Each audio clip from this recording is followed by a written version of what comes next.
Conceive, believe, achieve. This is former UFC middleweight champion of the world, Michael Bisping. Paddy the Baddy here. You're listening to Combat Sports UK. And you're watching Combat Sports UK.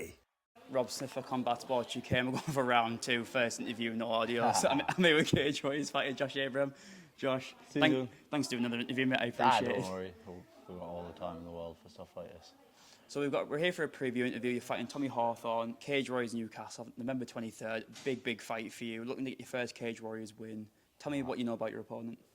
Like I say before, I haven't really watched much on him. I just know he's quite well rounded everywhere. Do you know what I mean? I think if I had to pick an aspect he was best at, I would say is wrestling.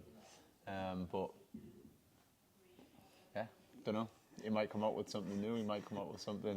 He might come out and just try and wrestle for 3 rounds. He might come out and want a stand-up war. I'm hoping he comes out and he wants a stand-up war. And when you base your training camps, do you base it off what your opponent does well or what you do well, or is it kind of a mixture of both? I like to have like my set days where like I work on stuff they could potentially do, but 9 times out of 10 I'm concentrating on me. Yeah. Like it just being the best version of me I can be. That's the most important thing for me, I think. Yeah. And we spoke about in our first interview that you're looking to get your first Cage Warriors win. And so for the viewers who might not understand your situation, you were in Cage Warriors a while ago, it didn't go your way, then you took 4 years off, and now you're back. Obviously, your last one didn't go your way, but it was a good fight while it lasted against a good opponent in Leon Hill, a very solid opponent. And now you're fighting Tommy Hawthorne, who I think he fought Leon, didn't he? Yeah, he had Leon last. I had Aiden. Oh yeah, you had Aiden Lee. Yeah, my apologies. No. And so it's a big fight for you and hometown crowd. What would getting a win in front of the Newcastle crowd mean to you? It would be mega, you know. Like I said before, it'd be just like getting that win that I feel like I don't feel like I deserve it, 'cause no one deserves anything in life, does it? Do you know what I mean? You work for what you want. Is it like a sigh, more of like relief? Yeah, and just getting that like, just putting that statement in, like I said last time, Aiden Lee's a world-class competitor. Like, yeah, I think people look at his record and people underrate him because he's got quite a few losses, but he's fought some very good opposition. Like I knew going into the fight with him that it was that wasn't going to be a walk in the park, and if anyone thought it was, like they're mental. I had a plan. His plan was better than mine. Do you know what I mean? I had a worry, and the worry was he was going to take me back. That's what I was only worried about, because I've watched him do it with some world-class people, and I was like, if he gets on my back, it's going to be a nightmare. And he did, and it was a nightmare. But yeah, it would be if the win in front of the Newcastle crowd would be good. But let's just see what happens. I've heard the sort of phrase that when people are on losing streaks, you focus more on not losing than winning. Would you say that's sort of real in your case? Nah.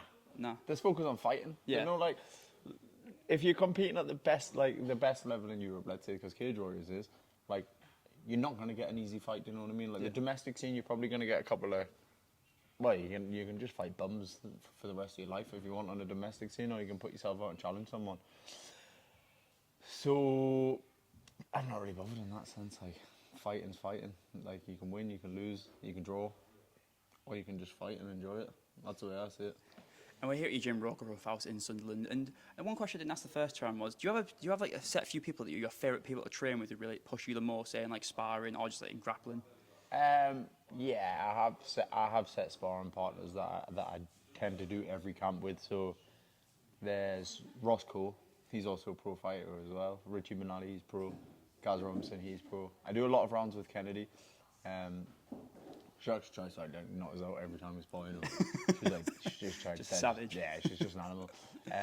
And then Jorah Gill, James Bishop, they're probably the ones I would majority of do my rounds and training with. And then obviously I have separate lads for the jiu-jitsu and the wrestling. Like, we have 2 brothers, the Bailey brothers. They're just these small, stocky, horribly strong people. Like, I do a lot of wrestling and grappling with them. They're great to train with as well. And then obviously I'm affiliated with Alliance in Newcastle. Mm-hmm. So Chris Short, the head coach over there, and then there's like Ross Lowry, Steve Alcock, you know, like they're all black belts. It's a good high level gym to get grappling at. But mainly for MMA would be the first set I mentioned. And then there's Antopper, the main guy that owns the gym. He puts it all together. You don't see him much. You see him on fight day, but he's out there, and his office is over there. And Man of mystery. Yeah, he puts the plan together and he tells me what I'm doing when I'm doing it. And his brother, to be fair, Ant's brother, Danny's a boxing coach in England, boxing coach. I do a lot of my boxing with him, and he gets me sparring with a few of his fighters and others. So that's always good. And we'll talk a little about your coaching, because we spoke in our first interview about your coaching. There's one fight I noticed, because I follow a lot of the amateur scene. It was over your kickboxing event. Cole Matthew Bryan's fight. He's got a bit of a strange situation. Obviously, he had a kickboxing fight. He's fighting the exact same opponent in MMA Unity. Yeah. How does something like that come about? Because that must be that's a very rare thing to do. Is fight the same opponent in two different sports back to back. Well, I matched it on NEK1 fighting championships. Follow it. That's like my kickboxing event. I don't think like there was mega kickboxing event in the northeast for ages, and I wanted to bring there's not many, is there? Nah, I think there's like Contender, but like, yeah, I think that's stopped now, isn't it? Yeah. Do you hear what happened over there? No, God for him, because he's such a nice bloke. Awful situation over there.